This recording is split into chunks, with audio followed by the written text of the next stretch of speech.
Hello there and welcome to Tamiya Thursday, where we're going to actually show another Tamiya kit from my stash. This is what's in the box 238, and today we're having a look at my Tamiya US multiple gun motor carriage M16, which is kit number 35081 by Tamiya, obviously. So to give you a brief rundown of the history of this kit, this was developed from a new tool for a standard white half-track in 1975. Some new parts were added in 1976, which are mainly the weapon and some figures and some minor adaptations to the hull, I think, as well. And it trundled on and I think it was actually deleted for a while. And it turned up again in a new box apparently, but I can't see any difference. And that was in 2023, and I think it might have gone kind of out of production again, because it does seem to be kind of hard to get hold of on eBay at least. Now, I picked this up about a year ago and I actually bought it from Poland with the other half tracks that you can get from Tamiya, and I paid 95 zlotys for it, which works out at £19. So even then, that was a really good buy. Having a look at eBay prices currently, there is one on auction at the moment in the UK for £21.52. Well, that'll no doubt go up, and selling prices tend to range between £30 if you're lucky, £60 if you're not unlucky, and some people are asking £80 for these things. So obviously it's kind of rare. I didn't realize that when I saw it, in Poland, but like I said, I think I got a pretty good deal on it. Now, as you can see, I'm actually building my first figure set at the moment, which is the kind of similar vintage Tamiya 35048, which I've kind of linked to Kelly's Heroes. So it kind of dawned on me that we should kind of do a something American to go with them. So I got the American flag out. So you can watch a video on that if you like, on my struggles with my first figure build, and there's a couple of those on the channel at the moment. But let's get on with this, and as per usual, we're going to have a look at the parts first. We're going to have a look at the instructions, and then I'll probably read the blurb out as well right at the end, just in case you don't know what a half track is, or you want to know a bit more. I mean, I suppose you could look at Wikipedia, but there we go. So what we're looking at first is the undersides of the vehicle. We've got the chassis here with a motor already attached to it, so there is some detail on the engine. Not that you'll be able to see it much, but I suppose you can see it from just underneath. And we have a whole range of mechanical parts going along here, including wheel hubs. We have the suspension for the rear tracks. That's probably a drive shaft or steering rack or something. There's our exhaust system. We've got the wheels. The wheels are quite nicely detailed, I've got to admit. This does look like a pretty nicely detailed kit for something that was originally produced in 1974. We've got some more suspension here, probably for the front wheels. Looks like we've got some brake discs. So attention to detail here. Got some more wheels. These are going to be the road wheels, I suppose you could call them, for the bottom of the tracks. What have we got here? These look like headlights. Not too sure what they are. Drive shaft, more parts of the suspension. Not too sure what they are. And then we've got road wheels for the other side. No flash on it. Really nice looking bit of plastic. Now we're moving on to the front of the cabin. As we can see, we've got, I'm guessing, correct iron grating sort of feature there. Got steering wheel, gear stick. It's going to be the wheel attachment. A couple of levers here. There's our front visor with attached windscreen wipers. Lots of nice rivets going on there. We've got an armoured shield for that as well. It's got some detail on it. I haven't seen anything wrong with this yet, which is hardly surprising. We've got some 3 seats here, which show some detail. They're not completely flat, so that's nice. Nice touch. Some really nice doors with hinges. They look good. So we've got the front grille, probably the radiator there, where you've got the option for the armour slats down. There's our console display, dashboard display. A couple of little lights, I think. We've got the bonnet. I'm guessing if you wanted to have that up, that doesn't look too hard to cut. This looks like it's going to be a driver figure, so he's going to be a nice compatriot for one of my Kelly's Heroes gang. Again, the figures, you know, on these can kind of let them down, but you know, you can get more modern figures if you wanted to, I suppose. Got some shovel. Got the side panels of the cab. Again, they're pretty good detail, that, isn't it? 50 years old. And we got some jerry cans here, American style. So this is where I think it gets slightly different to the alternate versions. We have the rear deck, if you like, for the storage compartment. It's probably going to be the mounting for the weapon. We've got the slight armoured panel here, again, detail, and this is a fold down piece to allow the weapon to have a complete 360-degree traverse, because this is intended to be an anti-aircraft weapon. A little bit of armour here. There's the rear panel. Obviously we're going to be attaching some things around here. That's front winch by the look of it, front bumper and winch. That's the floor panel for the rear compartment. Again, we've got our weapon mounting here. We have the ammunition canisters for the weapon. Got a hitch, a towing hitch here. We've got a load of crates to attach. Don't know what that is. And it looks like we've got some seat pads here as well. That's sprue number 3 done. Sprue number 4, we've got the 4 weapons. I'm not quite sure what the actual weapon is. We've got the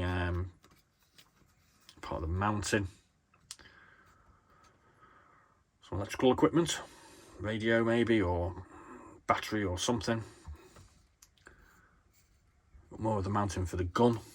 We've got more ammunition canisters, so these obviously there's just some spares knocking around here. We've got another 3 figures. Again, 70s vintage style. Standard complements of weapons and some bags, etc, etc, so you can hang on the side. There's another figure. Needs legs attaching by the look of it. Or is he just sitting down? Not sure. And we have another one there. More weapons, helmets, a few bits of stowage. And there we go. Now, interestingly, I did actually notice on the front it says 3 realistic plastic figures. There's actually 4. Just thought I'd mention that. Here we have the tracks, which are our friendly fake rubber ones, and we do have some fake rubber tyres as well. There's some markings on there. Is that supposed to say Firestone? I think that's supposed to say Firestone. Doesn't look like it says anything at the moment now. And we got some little pins there so we can have the wheels running as well. We get a clear piece of plastic here for our windscreen. And we get some US star markings and a whole bunch of stencil letterings to put on the sides. So let's have a peek at the instructions.